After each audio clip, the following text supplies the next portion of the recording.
Olá, seja bem-vindo a mais uma edição do programa Câmara 70 Anos. A nossa proposta aqui é resgatar a história de 7 décadas da Câmara Municipal de Araçatuba, conversando com vereadores e ex-vereadores. Hoje, o nosso convidado é o delegado de polícia aposentado, professor universitário, advogado e vereador Jaime José da Silva, o doutor Jaime. Seja bem-vindo ao nosso estúdio, vereador. É um prazer recebê-lo aqui. O prazer é meu, né? Participar da história de Araçatuba dessa forma tão proeminente é um orgulho para mim. Pois é, o senhor foi vereador de Araçatuba entre 97 e 2000, na 12ª legislatura, de 2005 a 2008, na 14ª legislatura, de 2013 a 2016, na 16ª legislatura e cumpre hoje o seu 4º mandato parlamentar.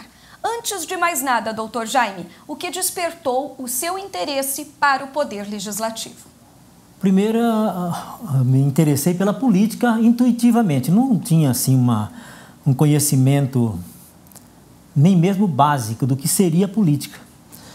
Mas eu me lembro que meu primeiro envolvimento mais sério foi com o Genilson Seixas participando da campanha para prefeito de Araçatuba. E o jeito dele falar, a maneira, as propostas que ele fazia, eu ouvi algumas e passei a me interessar, porque ela tocava diretamente na minha vida, no meio que eu vivia, a maneira que eu vivia, as minhas aspirações que eu pensava difícil de atingir. E aí eu pensei, a política é uma ferramenta, não com esse conceito, mas intuitivamente, aprendi que a política é uma ferramenta que pode melhorar a vida em sociedade, a minha vida da gente e daquelas pessoas que viviam como eu. Aí me interessei pela política e depois ao legislativo não foi propriamente uma opção. Eu ainda não tinha decidido como eu participaria, eu sempre participei filiando pessoas, por exemplo. A minha primeira atividade política propriamente dita foi filiando pessoas, eleitores no MDB. Foi um convite do seu Zé Américo do Nascimento e do presidente do partido à época, e eu saía filiando pessoas para o partido. E para então admirar algumas figuras do partido, como Fernando Henrique Cardoso, o Zé Serra, Mário Covas, André Franco Montoro e várias outras pessoas que depois migraram para o PSDB. Eu segui essa trajetória também. O PSDB não tinha uma atividade aqui em Araçatuba, juntou algumas pessoas, me juntei a elas e passei a trabalhar politicamente, mas sem uma pretensão propriamente dita. Até que o finado Sidney Cinti e a esposa, eu estava numa época que aparecia muito na mídia por conta do trabalho na polícia, comandava a Delegacia de Investigações Gerais, e aí o Sidney Cinti me convidou para ser candidato. Não, você participa muito. E eu não queria participar propriamente, porque eu imaginava que a falta de tempo seria absurda, como de fato foi minha vida a partir daí, ficou um pouco mais apertada mesmo, em termos de presença com os filhos, essas coisas todas em casa. Tem que renunciar algumas coisas, exato, né? Não tem jeito. Não tem jeito. Minha mulher também não queria. Mas aí o Cinti era sempre muito ardiloso, né? Ele e a Conceição. Aí arrumaram lá uma festa e convidou eu e a Sandra. E aí convenceu a ela e aí convenceu a mim. E foi a minha primeira candidatura, que eu me lembro bem, uma coisa assim impressionante, que eu não pedi voto. Assim como o Arlindo hoje tem vergonha de pedir voto, segundo ele, eu também tinha vergonha, não pedi o voto. Cumprimentar quem eu não conhecia bem, não eram próximos, eu também não cumprimentava, porque eu pensava assim, agora eu vou cumprimentar, as pessoas vão achar que eu estou fazendo isso por conta dos votos. Olha que coisa, mas fui bem votado, só fiquei acho que só do Dunga. E o senhor enfrentou dificuldades nos primeiros anos de mandato, por conta talvez de uma inexperiência? O senhor não tinha perspectiva mesmo do poder legislativo, né? Conhecia formalmente, eu já conhecia formalmente o poder legislativo, porque já era delegado de polícia, já tinha feito então a faculdade de Direito, estava bem preparado do ponto de vista teórico. O prático é outra questão, porque o marco regulatório, ético inclusive, é feito pela política e pela política exercida no legislativo. É ali que se estabelece padrões de comportamento, limites éticos, né? As defesas éticas ou não que se faz, algumas extrapolam, outras estão dentro da medida. Por isso mas a medida constante aprendizado. Exato, né? que é a gente que faz.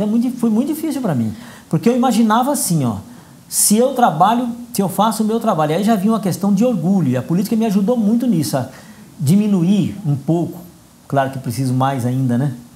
Estou longe do ideal, mas diminuir bastante o orgulho.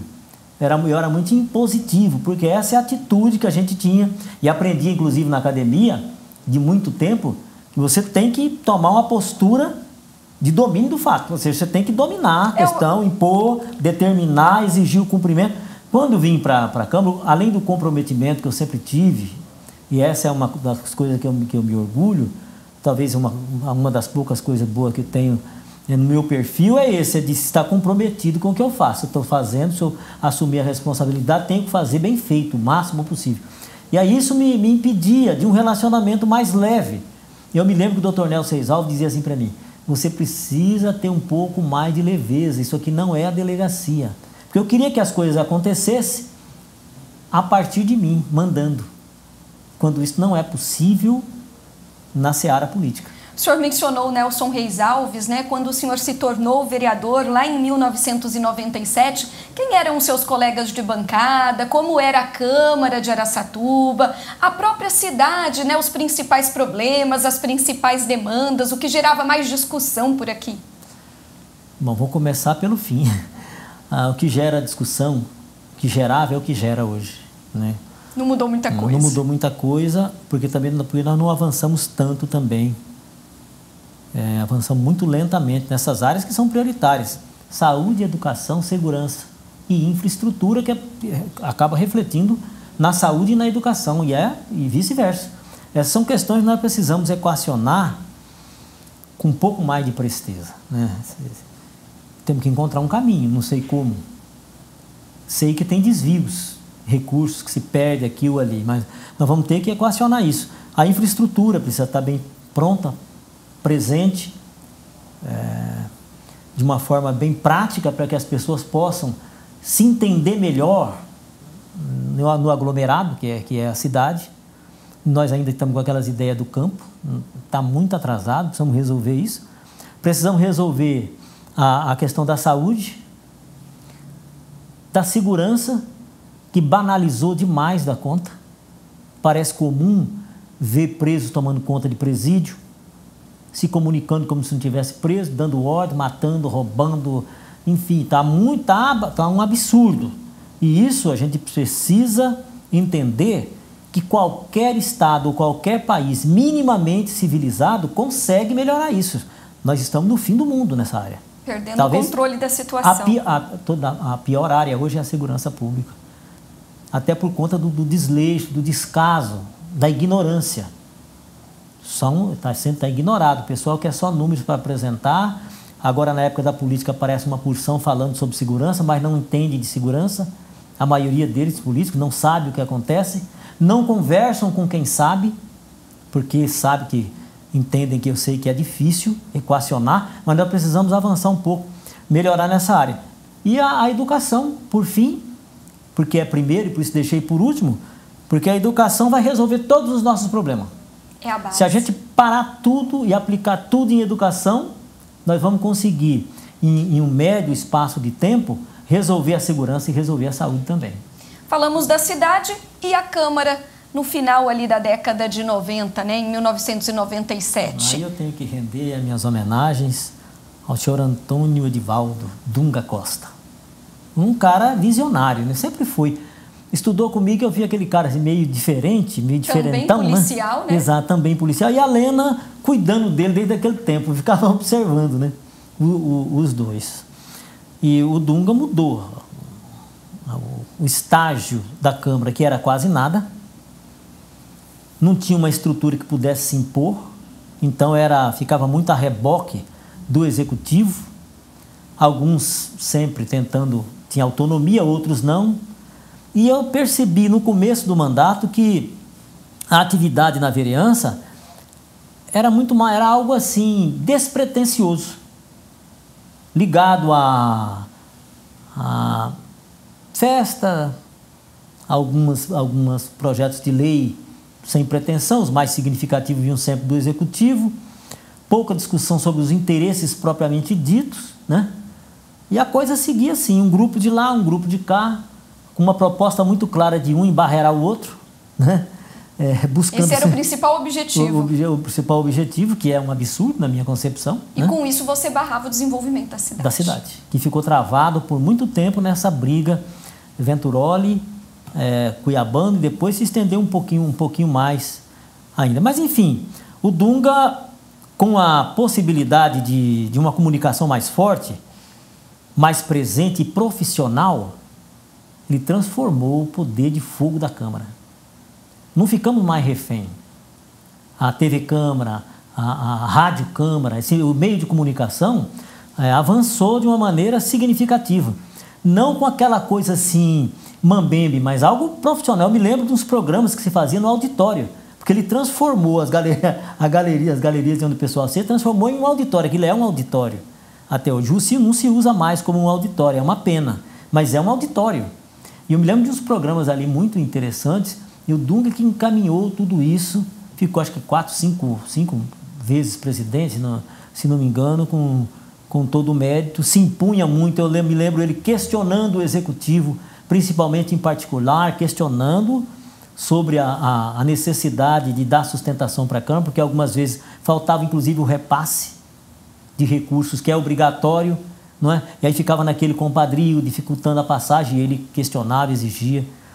Enfim, eu acho que foi um marco, e a partir daí nós ficamos em outro patamar, em condições de compreender. Eu acho assim, de levar aos outros a ideia de que a Câmara não é só para fazer leis, porque lei já tem lei saindo pelo ladrão, tem lei demais. 95%, estou sendo generoso, 96% das leis do ordenamento jurídico, vou dizer do município, porque nós estamos falando do município, são desconhecidos do pessoal, do povo. Eu diria que nem os advogados conhecem, porque é um emaranhado, lei para tudo que é lado, sem uma ordem. Agora depois veio a compilação, e essa foi uma ideia que a gente teve por conta disso, mas enfim, a Câmara passou a ser um referencial para que as pessoas se apercebessem da importância. É claro que nós podemos fazer muito mais, eu penso. Claro. Nós podemos evoluir nesse sentido de colocar essa estrutura fantástica à disposição da população. O senhor citou Nelson Reis Alves, Antônio Edivaldo Dunga Costa, e também lá em 97 o senhor dividiu o parlamento com José Américo do Nascimento, que era uma figura que já estava lhe dando um suporte antes do exercício político, né? E assim, o seu José também foi, de alguma forma, uma referência por conta do atendimento. E aí eu guardei aquilo. Quando a gente fala de democracia, de representatividade, de lidar com toda essa estrutura complexa que é a Câmara, Executivo, Legislativo, Judiciário, a estrutura de poder, na sociedade moderna, eu me lembro do José, porque, na verdade, ele não tem um conhecimento formal, mas tem a sensibilidade social. Então, eu dizia assim, às vezes a sensibilidade social faz mais diferença do que a formação cultural do indivíduo, e o Zé tinha toda essa atuação. Com certeza. Restringindo agora aos seus mandatos, né, ao seu exercício como vereador. Para o pessoal de casa poder acompanhar, são quase 14 anos como vereador, o doutor Jaime. E ele já apresentou 82 projetos de lei, 4 projetos de lei complementar, 40 projetos de resolução, 19 projetos de decreto legislativo e 3 propostas de emenda à lei orgânica do município. Isso é o que consta no nosso acervo digital, que começou depois de um certo tempo já, né? Quais dessas proposituras, doutor, merecem aqui ser destacadas e por quê? Primeiro, eu penso que as propostas de fiscalização que nós tentamos transformar em algo comum na casa e não conseguimos, essa é a verdade, para que a casa passasse a preponderar pelo que fiscaliza e pelo que corrige. Porque fiscalizar não é para se contrapor ao executivo, mas é fiscalizar para que as coisas ocorram em acordo com o interesse público da população. Então, nós não conseguimos, mas nós fizemos algumas comissões nesse sentido, algumas resoluções como estão aí, foi por conta disso. Fizemos uma para apurar, porque me incomodava demais as conversas pela rua de que havia corruptos na Santa Casa, porque a direção não sei o que. Então eu resolvi fazer, até porque eu respeitava e respeito demais o Jaime Monsalvargas e ele que estava na direção da Santa Casa. E fizemos então uma comissão especial e fomos trabalhar essa ideia lá com ele. E ele foi muito transparente, muito sincero. Levantamos tudo que tinha lá e verificamos o quê? Não era a gestão que tinha problema. O problema eu não quero usar um termo ofensivo, mas o problema é a insensibilidade, é a ignorância, ou faz de conta da estrutura federal e, em menor parte, da estrutura estadual da segurança, que sabe, tem certeza absoluta, conhecimento de que por exemplo, uma cirurgia de apêndice deve custar, vamos exemplificar apenas, R$1.000, que é barato, vamos, custa R$1.000, eles repassam R$200, R$300. E o resto vem de onde? A pedição de esmola já não servia mais para cobrir tudo aquilo. E a foi aprofundando cada vez mais. Essa comissão, me orgulho de tê-la presidido e apresentar um relatório com informações preciosas sobre isso. Eu penso que diminuiu um pouco essa perseguição, esse descrédito na Santa Casa.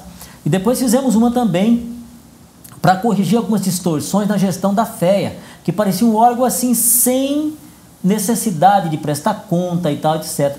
Não havia nem mesmo fluxo de caixa, e eu me lembro que nós fizemos essa apuração também com muita isenção, né? Alguns até se revoltaram, mas nós não tínhamos pretensão nem de extinguir, nem de voltar a FEA para o controle municipal de maneira nenhuma. A nossa pretensão era fazer com que ela cumprisse os seus objetivos, e até hoje a gente persegue esse objetivo, que é oferecer cursos de qualidade a baixo custo para as pessoas carentes. Foi essa a finalidade da criação da FEA, e essa comissão também, eu penso que contribuiu significativamente. A FEA presta conta direitinho hoje, tem um fluxo de caixa que é fiscalizado, entrou, por que fez, por que não fez, porque isso não existia, o que é algo inadmissível quando se lida com o recurso público. Entre esses projetos citados, não podemos nos esquecer também daqueles que beneficiaram diretamente a população e principalmente a população de baixa renda, né? Os projetos aí de isenção de imposto, de isenção de tarifa de água, né? O senhor também foi autor de projetos como esses. Esses são os que mais deram trabalho, porque havia sempre uma proposta do Executivo de vetar. Sem razão. Por conta da diminuição da receita, né? Mas inicialmente. Era sem razão, né? Eu lembro que na primeira comecei com o professor Silvio Ventura, porque era a dona Germínia, mas era o professor quem dava as ordens. A palavra final, né? E verifiquei que as pessoas passavam necessidade. Chegava a época da campanha, me incomodava muito o fato de pessoas apresentar lá o carnê do IPTU e negócio de pedir para pagar, e essas coisas que, além de tudo, é ilegal, né?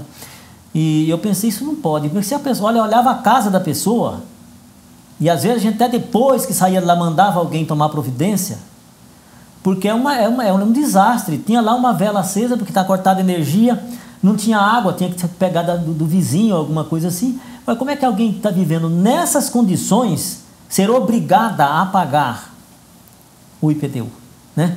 O imposto? E pensei, isso não está correto. Não está correto. Não é justo. Não é justo. E fomos no Venturoli.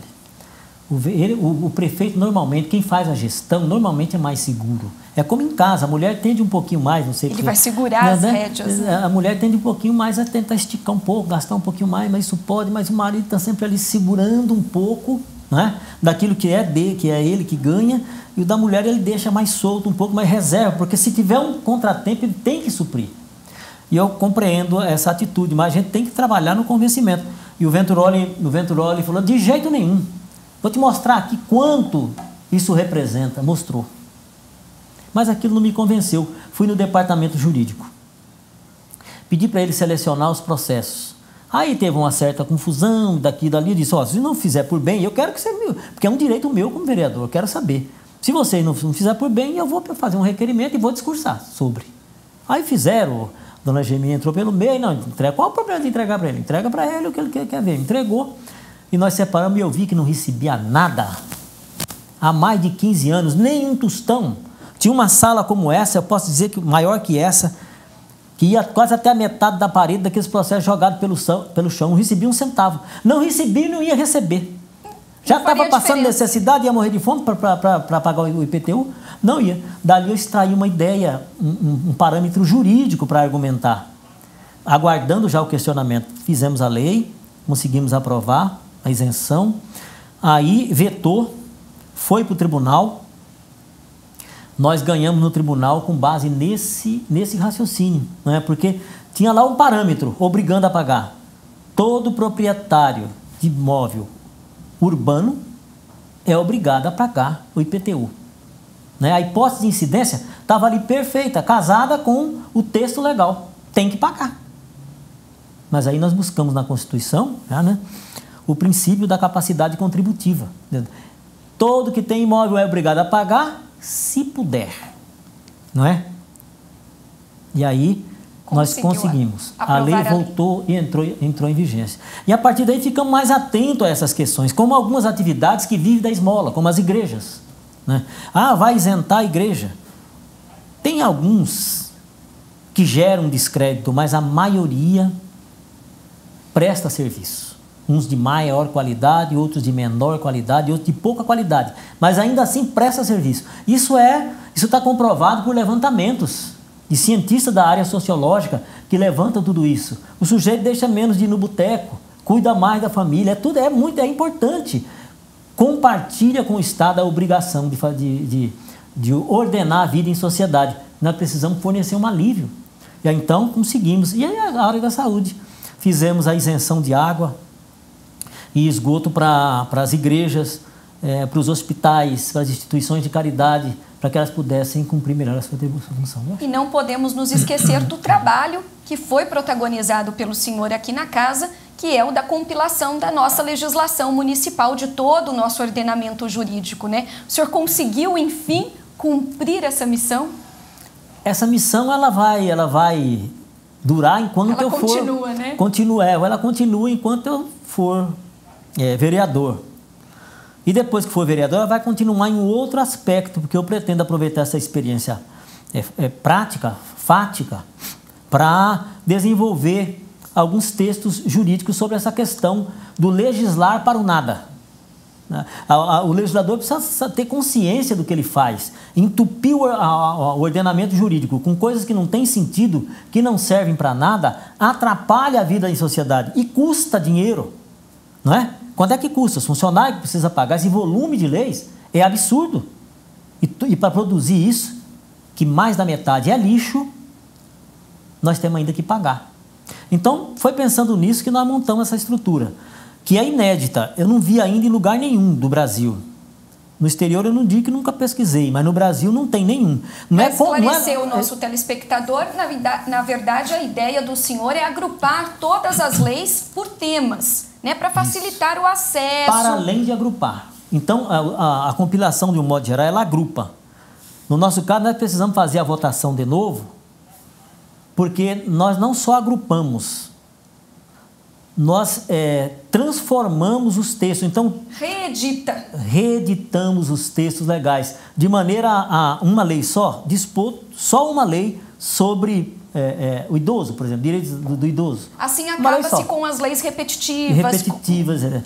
Uma se contrapondo à outra. A dificuldade do próprio advogado, tinha dificuldade de fazer a pesquisa. Ele pode abrir o site da Câmara de Araçatuba hoje, já ouvi de alguns isso, que é a única cidade que ele abre o site, consegue entender os textos e localiza onde está para formar a base jurídica para pleitear, para defender o cliente, enfim. Então, aqui nós temos um ordenamento jurídico, sem falsa modéstia, é um dos melhores. Nós precisamos ainda seguir, porque agora o ordenamento jurídico está em boas condições. Precisamos retirar uns que entraram ultimamente também, que tem uma opção de texto que precisam ser reeditados com mais critério e tal. Mas nós precisamos, além disso, e principalmente, levar à população quais são os seus direitos e as obrigações. Olha essa lei de isenção de IPTU. Demoramos 9 anos para colocar em vigência. Depois que estava em vigência, eu passei um mandato sem me eleger. Foram dois, um deles foi esse. Quando eu voltei, de novo o pessoal com os carnezinhos de IPTU. Eu disse, gente, mas a sua casa não tem 70 metros, quanto você ganha? Quanto ganha a esposa e tal? Pô, você não precisa pagar. Você preenche as condições para preenche as condições. E eles riam assim, achavam assim, né? E alguns que disputavam a eleição, alguns adversários políticos diziam, é mentira dele, isso aí é tudo enrolação e tá. Eu pensei comigo, não é possível. Além de falar a verdade, trabalhar do jeito que a gente trabalhou, porque você deu um trabalho imenso para aprovar tudo isso, é ainda passado, não. Agora, aí eu peguei de propósito, depois me interessei por isso. Me chamou a atenção o fato da gente fazer a lei, mas não se preocupar se ela vai surtir efeito ou não, não é? Senão a lei vai ter que surtir efeito. E passamos então a fazer reuniões nos bairros e formulei um modelo de requerimento. A gente vai nas casas, pega os dados, eles assinam o requerimento, faço um ofício e faço o lote de 50, 100 e mando para fazer isenção, recebe o carnê e entrega o carnê quitado. Para que a lei de fato valha. Ou então, de que adianta esse trabalho todo aqui? Claro. Não é? Então, se torna uma lei inócua, né? Exato. Esse trabalho a gente vai continuar. Vereador, ao longo desses anos todos como parlamentar aqui em Araçatuba, como tem sido o seu relacionamento com o Poder Executivo, até para o exercício do seu próprio trabalho parlamentar, né? Lembrando que o Poder Executivo, quando o senhor entrou, era conduzido oficialmente por Germínia Dolce Venturoli, no primeiro mandato. Jorge Maluli Neto no seu segundo mandato, Cido Sério no seu terceiro e atualmente Dilador Borges. Então, são todos eles, como é comum, né, natural que seja assim, cada um deles muito diferente um do outro. Mas o meu propósito é um só, seja quem for que esteja lá. O meu propósito é fazer um bom mandato. Nessa última agora, quando a conversa que a gente teve com o Dilador, a minha proposta foi exatamente essa, né? Não sei o que ele esperava, mas o certo é que eu percebi de plano que ele ficou confortável quando eu disse o que eu pretendo, o que eu preciso, o que eu tenho obrigação e faço questão é fazer um bom mandato. E fazer um bom mandato para mim é ter meu espaço, é poder vir aqui discutir, vocês me ouvirem com atenção sobre o que eu preciso, sobre o que precisa ser feito e por que precisa, porque eu não vou trazer questões ilegais, nem coisa que não tem necessidade, privilégio para ninguém. Mas, enfim, eu quero ser ouvido, quero discutir as questões da cidade, quero participar das decisões. Sem problema. Com os outros foi a mesma coisa. Às vezes teve até no primeiro mandato um contratempo com o Dr. Nelson, meu padrinho de casamento, e teve um problema com ele, era o meu superior hierárquico na época. Ele era delegado regional e eu era delegado de início de carreira, mas foi por conta de não aceitar como se desenvolvia as ações do Executivo, que estava muito devagar, mas sempre me reportando a questões objetivas. Nós não temos que gostar ou deixar de gostar. Aliás, nós temos que gostar de tudo que é ser humano, até quem nos faz mal. Não é essa a nossa obrigação? Então, mas nós precisamos verificar se as coisas estão feitas daquela maneira, se pode ser feito, porque às vezes estão sendo mal feitas, mas não há como fazer melhor do que está. Não podemos colocar nas costas das pessoas, já tem que ser feito assim, porque assim é a melhor maneira. E tem como fazer? Essa é a pergunta. Eu conseguiria? Se eu consigo, eu exijo do outro. Se eu não consigo, eu tenho que me calar, porque se eu não tenho proposta para fazer melhor, é uma hipocrisia, não é? Cobrar isso. Então, todas as vezes que eu cobrei, claro que posso ter errado em algumas delas, né? Mas todas as vezes que eu cobrei, sabendo como poderia ser feito. Os caminhos, de que forma, e aí só cobrei quando as pessoas resistiram em experienciar o que a gente está dizendo. Então tem um fato acontecendo e começam a sair. Não, mas isso aí não é problema meu. Isso aí não é problema meu. Isso aí não é problema meu, não é? Aí acontecia a divergência, às vezes a discussão, que aconteceu algumas vezes com o Dr. Jorge Maluli também, porque eu dizia assim para ele, então se não é problema do senhor, é problema meu. Então agora acabou a conversa. Pronto, vamos, invariavelmente, a gente cedia um pouquinho, voltava o diálogo e as coisas iam se resolvendo, porque o meu barato na política é resolver as coisas. Tem que resolver. Está errado aqui, vamos consertar, dar um conforto maior ali, aliviar aqui, apertar lá. Por exemplo, essa questão do IPTU, hoje tão disforme, tão mal acabada. E tanto tempo e a gente não conseguiu evoluir. Não é porque não é possível. Tem gente, muito mais gente que precisa ser isentado. E tem gente pagando uma mixaria de IPTU. Mansão, como se fosse uma casa de 150, 200 metros. Não é? O restante todo que foi ampliado, que foi construído, não paga um centavo. Está errado? Nós precisamos procurar ser justo. Então, essa é a maneira de lidar com todos eles. Me dei bem com a dona Germínia. No final do meio do mandato para frente, eles me respeitavam de tal maneira que às vezes eu ficava envergonhado. Nós tivemos uma reportagem na TV Globo acompanhando uma matéria sobre a colocação do CR ali onde ele está, que eu não aceitava que fosse ali em frente à maior feira, uma das maiores do país. Achei que ali realmente era arriscado. Felizmente, não se transformou em uma unidade prisional mais severa como eu imaginava, melhorou, mas ali era ruim. E a repórter disse assim, falou qualquer coisa de participar da deliberação. Aí eu falei, não, tem que ver que o professor falou, não, pode ficar tranquilo, doutor, nós já percebemos que aqui o senhor aqui é ouvido de fato. Isso me deixou muito orgulhoso. Você participa, as pessoas te escutam, pode até não fazer ou te convencer do contrário, mas foi assim que nós terminamos o mandato, sempre com muito respeito. E depois do mandato, de terminado o mandato, continuou a amizade.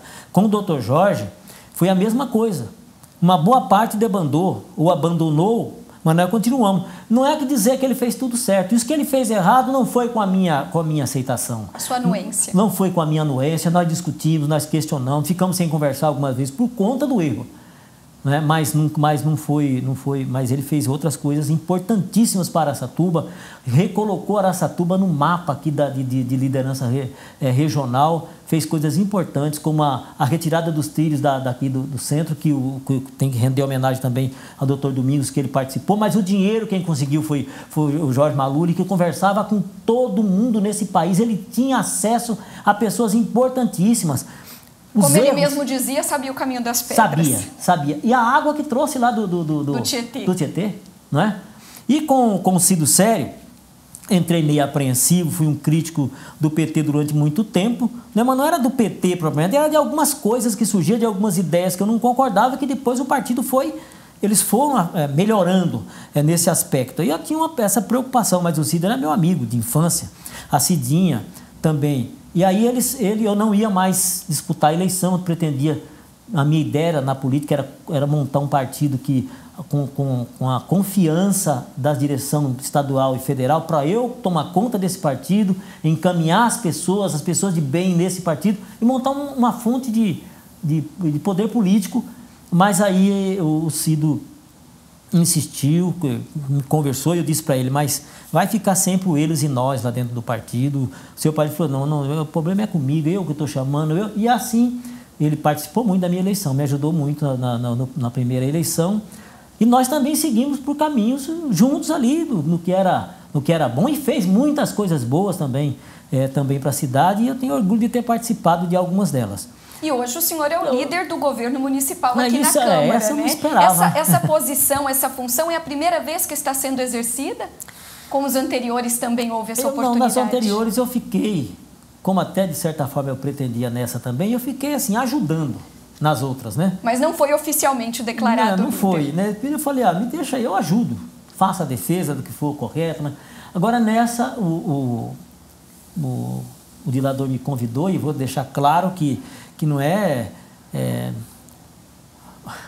achar que eu sou melhor que os outros, não, mas eu fiquei muito orgulhoso dele me chamar para participar mais efetivamente do grupo político por conta da minha atuação anterior, né? Eu fiz campanha para o Luiz Fernando, que eu entendia que era uma pessoa mais próxima de mim e do meu partido, então essas coisas eu sempre preservei, essa fidelidade partidária e tal, né?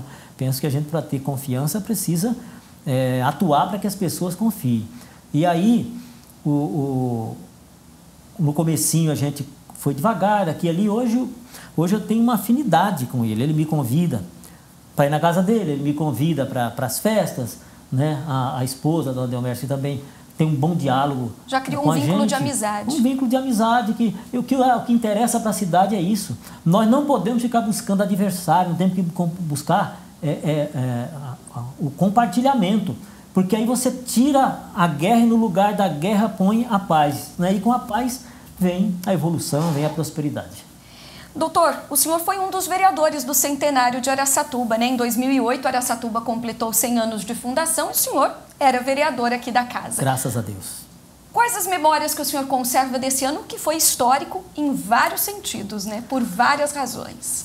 O ano do centenário, salvo engano, foi 2008, teve a cassação do Dr. Jorge Maluli. Foi ano de eleições municipais, nós tivemos a cassação do Dr. Jorge Maluli Neto. Que foi algo que me impressionou muito e até hoje eu sinto muito aquilo tudo. Sinceramente, né, achei que não era para tanto, porque o fato apurado foi um depósito no banco interior e tal, e eu acompanhava aquilo muito de perto. E dizia para ele falou, não, a prefeitura não vai ter prejuízo. E cheguei a ver alguns documentos que comprovavam que ele tinha dinheiro decorrente de venda de cana e tal. Ele supriu tudo, ele não deu prejuízo para o poder público. Ele colocou dinheiro dele. Dele. E resolveu. Foi inábil e não deveria ter feito o que ele fez, de depositar o dinheiro lá. Porque a diferença de rendimento era muito pouca. E a instabilidade do banco naquela época, daquele banco, era alta. Então realmente foi. Se teve ou não alguma questão por baixo disso, eu não fiquei sabendo, a não ser por alguns fuxicos, mas para fuxico eu não dou confiança, porque eu acho que a gente tem que ter respeito pelos outros. Eu não gostaria que me avaliassem por fuxico, não avalio ninguém por fuxico. Se me interessar o fato, eu entender que é da minha obrigação avaliar, eu vou atrás, buscar algo mais consistente. Ou então, deixei de lado a conversa. Porque não pode brincar com a honra alheia. Mas enfim, foi algo que me impactou, mas em especial me deixou muito triste a exploração da imagem dele em um ato de desespero. A expressão facial, a boca era quase que um esgar. Aquilo ali é algo que não se faz. Nós não estamos aqui para nos vingar de ninguém. Nós precisamos corrigir o que vem de erro, adequar as condutas, mas nós não estamos para fazer vingança. Justiça não é vingança.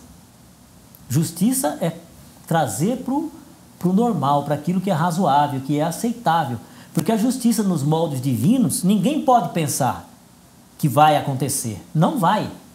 Porque nós somos homens falíveis e somos nós que operamos a justiça. Então ela é assim mesmo, meia boca. Do jeito que a gente é. Meia boca também. Não é? Quem se põe acima é puro orgulho.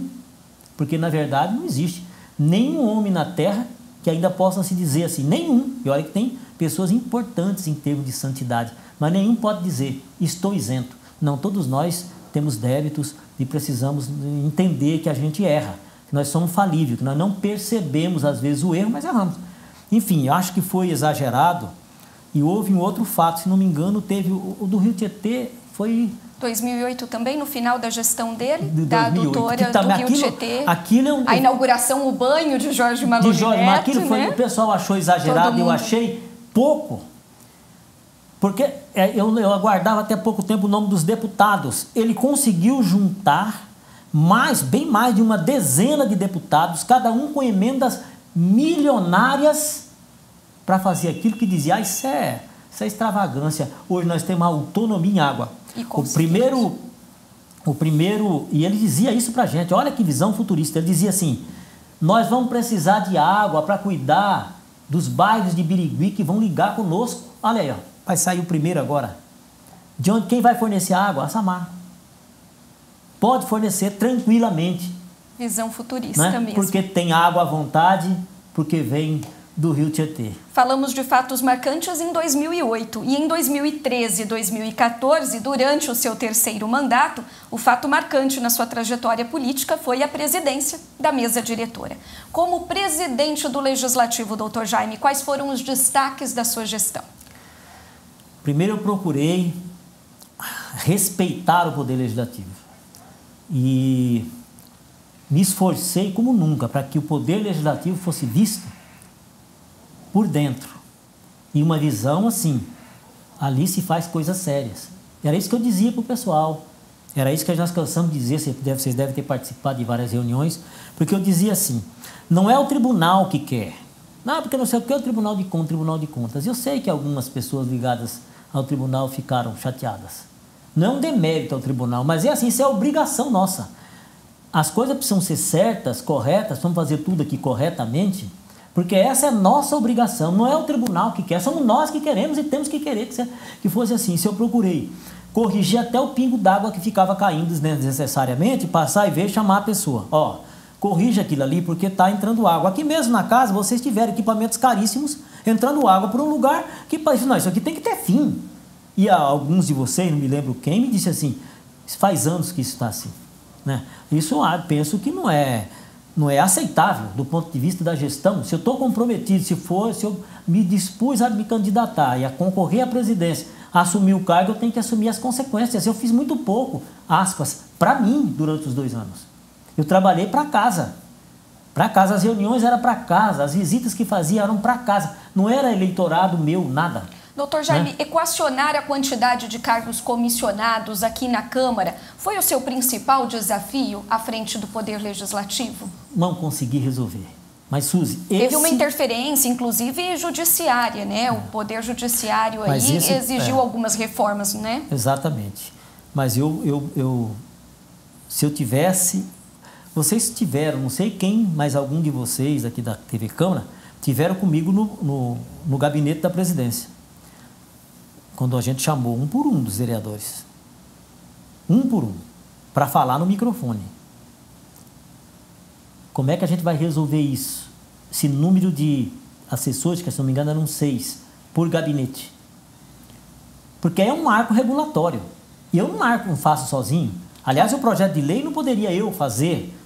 Eu teria que... E não dependia só do seu voto. A mesa, na verdade, nem... A mesa diretora. E depois nem votar, eu votava mais. Nem votava, o senhor votava mais. Exato. E foi para...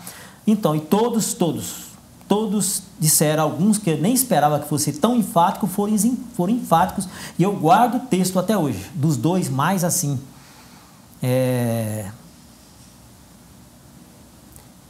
mais intransigente com irregularidades.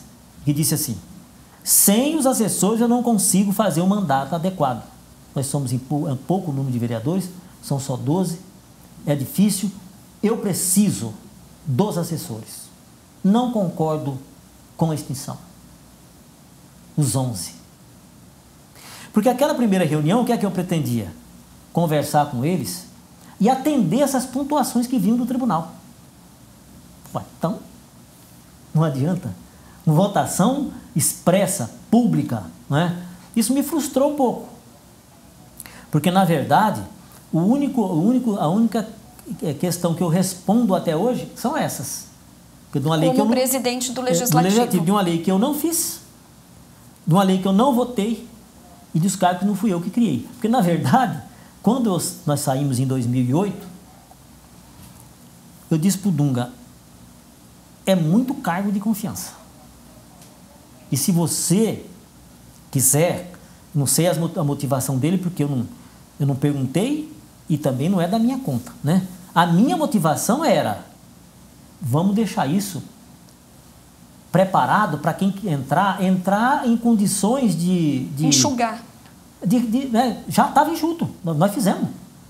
Entrar e dizer, olha, eu posso pôr 1, posso pôr 2, eu não quero nada, vai ficar assim, vamos...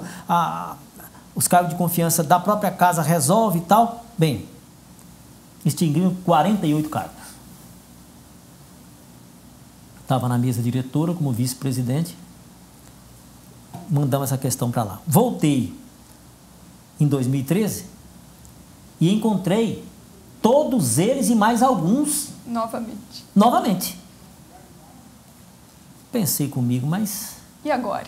E agora? E aí foi quando depois, aquelas reuniões, não consegui mudar e seguiu adiante. Mas eu penso assim, tudo que vem em termos de consequência da nossa ação, da nossa interação social, é para aprimorar, né? Para aprimorar os conhecimentos, para aprimorar a sensibilidade. Né? Com muitos de vocês aqui eu aprendi que se a gente abrir a possibilidade de uma aproximação, o convívio é muito melhor, os frutos são melhores. Doutor Jaime, estamos chegando ao final dessa entrevista e, como é sabido, a Câmara Municipal de Araçatuba está completando 70 anos. E eu gostaria que o senhor encerrasse a sua participação nos dizendo sobre a participação do Poder Legislativo no desenvolvimento do nosso município, como o senhor avalia isso e avalia isso de dentro, né? Participando também. Eu tenho uma visão muito clara da importância do Legislativo. Eu tinha uma visão teórica, que foi se aprimorando. Hoje a teoria e a prática elas estão bem juntas num conceito muito simples, objetivo e principalmente funcional, que é assim: o Legislativo faz essa intermediação entre o Poder Executivo e a população. E faz a intermediação entre o Poder Executivo, Legislativo Municipal, os Legislativos Federais e o Executivo Federal e Estadual também, e o Legislativo Estadual também. Porque, em razão da distorção do sistema nosso federativo, o município fica com encargo e os outros com a verba. Então, vai a arrecadação para lá e vem sempre a menor.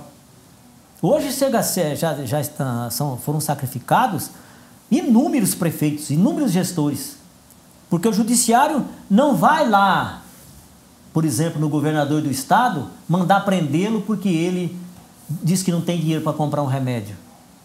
Araçatuba, por exemplo, não é alta complexidade e tem tratamentos que são de alta complexidade. E a justiça manda o prefeito sob pena de prisão, ele e o secretário.